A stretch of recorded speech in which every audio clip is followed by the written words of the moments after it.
Dear students, we are in the second part of sensory integration therapy. So, on what neurological concepts is sensory integration based? So, the neurobiologically based concepts are neuroplasticity, central nervous system organization, adaptive response, sensory nourishment. Neuroplasticity is the ability of the neurons to change physically, that is structurally, and also functionally. So usually the neurons ability is considered to be locally implying, but whenever there is a challenge, meaning that whenever there is a need for evolving, the ability of the neurons can there is ability of neuron to change its function and to even increase its size by and also in shape by structural changes.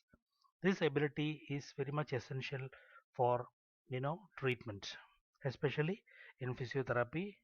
So this ability of the neurons to change physically and functionally is called as neural plasticity. The next concept is central nervous system organization, which is a very large area to go in. So basically, you can understand that the central nervous system has a lot of organizational capacity. It has an afferent and efferent, what we call as ascending and the descending tracks, which are bringing a lot of sensation data.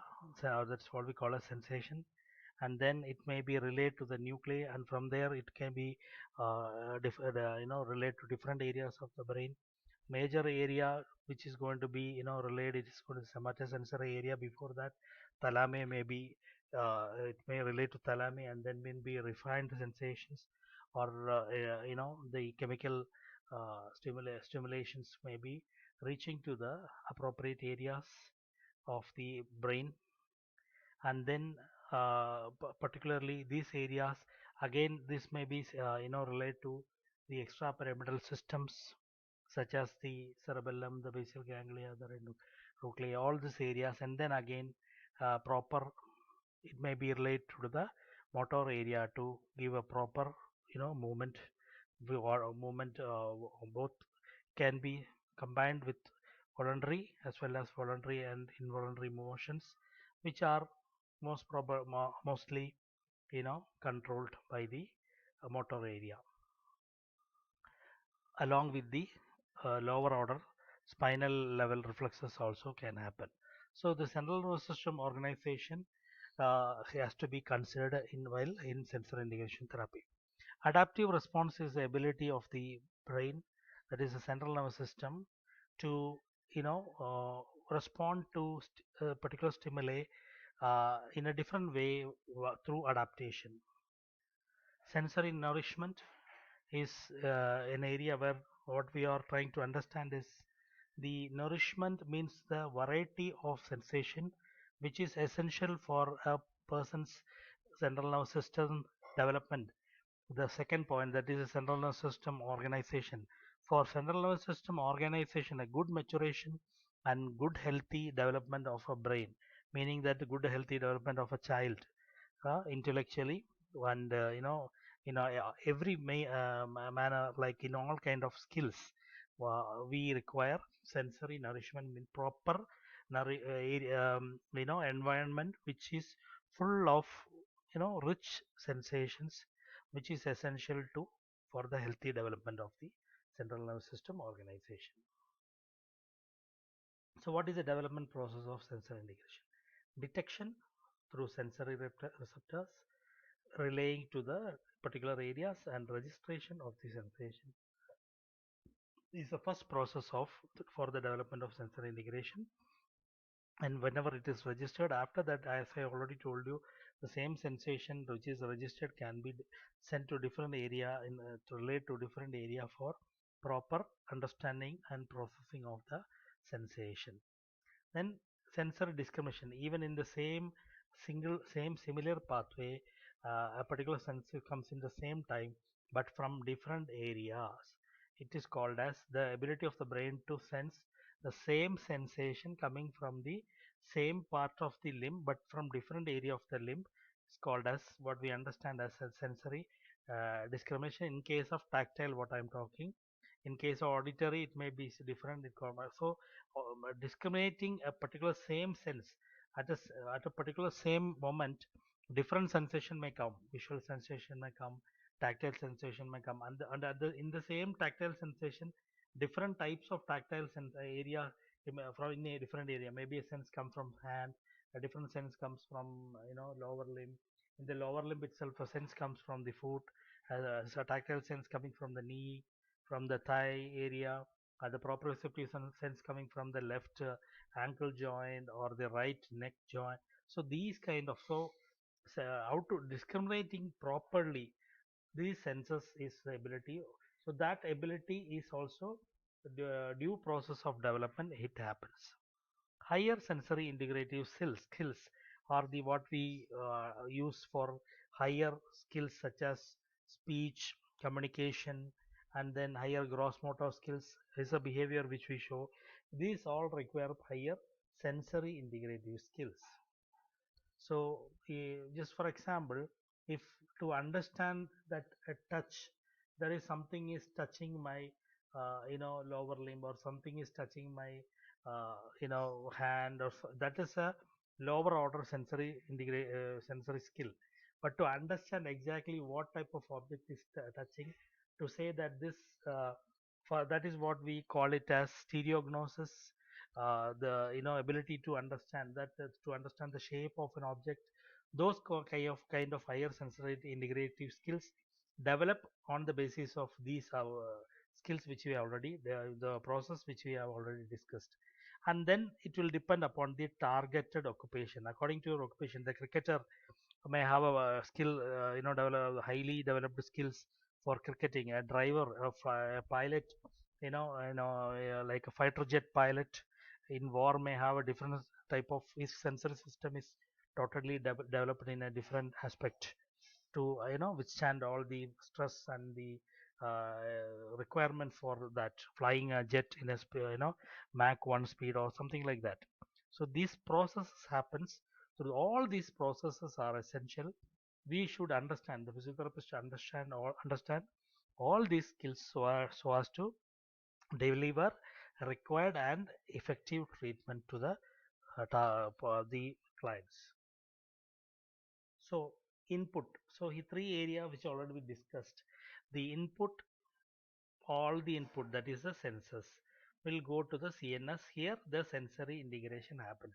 So we are going to our treatment area. This is the output.